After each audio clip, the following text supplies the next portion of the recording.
여러분 반갑습니다. 요즘 테슬라 뉴스만 보면 솔직히 마음이 무거워질 수밖에 없습니다. 미국 판매량 4년 최저, 중국 시장 둔화 우려, 내부자 매도, 캐시 우드의 비중 조절까지 뉴스 헤드라인에서는 테슬라가 정말 큰일 난 것 같다는 생각이 자연스럽게 들죠. 그런데 이상한 점이 하나 있습니다. 이렇게 부정적 헤드라인이 쏟아지는 바로 그 순간에 테슬라는 전혀 다른 두 개의 신호를 동시에 꺼냈습니다. 이 두 신호를 가만히 들여다보면 이 위기 같은 분위기가 오히려 2026년 테슬라의 전환점이라는 걸 아주 선명하게 드러냅니다. 오늘은 그 흐름을 하나로 묶어서 설명드리겠습니다.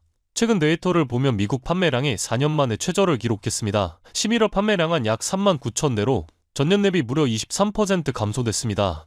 중국에서도 비슷한 우려가 나옵니다. BYD가 치고 올라오면서 올해 처음으로 테슬라 중국 판매가 감소할 가능성까지 제기되고 있습니다. 여기에 내부자 매도 소식, 아크 인베스트의 테슬라 비중 조절까지 겹치면서 투자 심리는 더 위축된 상황이죠.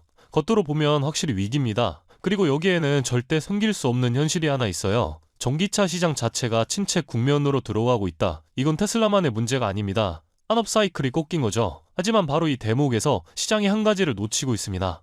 미국 판매량이 줄었다는 뉴스가 나온 바로 그 타이밍에 테슬라에서 완전히 반대 성격의 뉴스가 터졌습니다. FSD의 성능 지표가 4년 만에 처음으로 급등한 곳인데요. 핵심 개입까지의 평균 주행거리가 441마일에서 9,200마일로 20배 상승입니다. 이건 좀 나아졌다 수준이 아니고 기술 단계가 한 칸 위로 올라갔다는 신호입니다. 그래서 월가의 파이퍼 샌들러는 테슬라는 거의 무인자율주행 문턱까지 왔다고 평가했습니다. 이게 지금 중요한 내용인 게 지금 EV 판매는 빠질 수 있지만 만약 테슬라가 로보택시로 넘어간다면 매출 구조, 수익 모델, 기업 가치가 전부 바뀌게 됩니다. 전통적인 자동차 판매는 감소하는데 오히려 FSD와 로보택시 시장은 폭발적으로 커지는 구간에 들어간 거죠. 즉 위기처럼 보이는 건 과거 테슬라고 반전의 신호는 미래 테슬라인 겁니다. 여기에 또 하나의 사건이 더해집니다. 웨이모가 완전 무인주행 1억 마일을 달성하면서 테슬라의 기술력에 의문이 제기되자 머스크가 바로 반격에 나섰습니다. 테슬라는 웨이모에게 애초에 기회조차 없다 전하며 오스틴에서 3주 안에 안전요원 없는 로보택시를 시작하겠다고 선언했습니다. 이건 단순한 자존심 경쟁이 아니에요.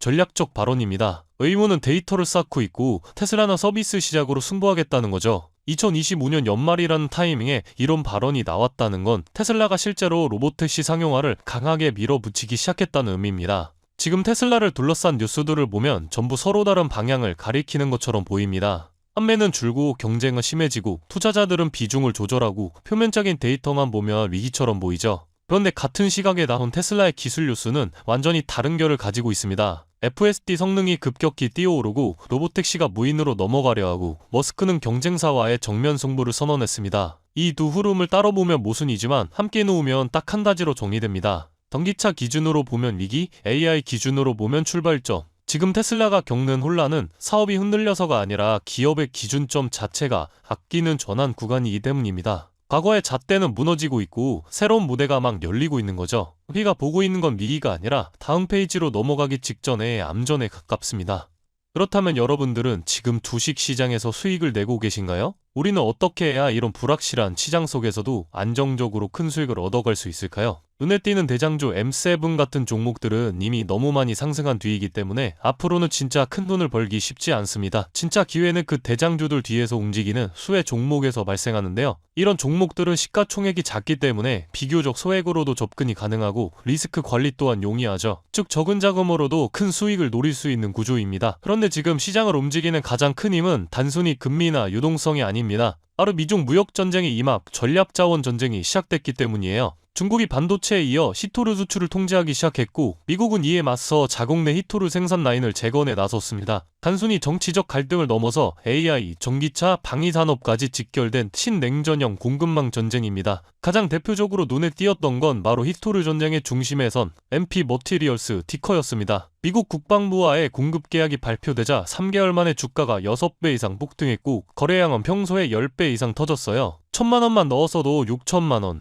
이게 바로 시장이 움직이는 타이밍입니다. 이런 종목들을 한번 불이 붙으면 정말 불도저처럼 밀어올립니다. 왜냐면 시장의 자금은 테마에 몰리기 때문이에요. 하지만 여러분 중요한 건 여기서 끝이 아닙니다. 한두 종목이 폭등하고 끝나는 이야기가 아니라 산업 전체의 판이 바뀌는 신호라는 점이에요. 키토르 전쟁의 불길은 이제 리튬, 니켈, 코발트 같은 2차 전지 원자재까지 번지고 있습니다. 이미 티코와 LAC 같은 대장은 너무 멀리 가버렸지만 그 뒤를 따르는 진짜 수혜주들은 아직 초입에 있습니다. 키토르 자석을 제조하는 기업이나 리튬 정제를 담당하는 2차 밸류체인 혹은 이 자원을 기반으로 한 방산 전기차 부품 기업들이요. 이런 기업들은 아직 시총이 작고 조금만 자금이 들어와도 급등 파동이 나올 수 있습니다. 테슬라나 엔비디아 같은 재무가 탄탄한 기업에 중심을 잡고 이러한 기업들의 분산 투자하셔야 보다 더 큰 수익을 얻어가는 겁니다. 지금 시장은 분명히 움직이고 있습니다. 하지만 대부분의 개인 투자자들은 이 거대한 판이 어디로 흘러가는지조차 모른 채 뒤늦게 따라붙고 있어요. 진짜 돈은 먼저 움직이는 사람의 몫입니다. 그래서 제가 이번에 직접 현재 이 전략자원 전쟁 속에서 가장 강하게 수급이 몰리게 될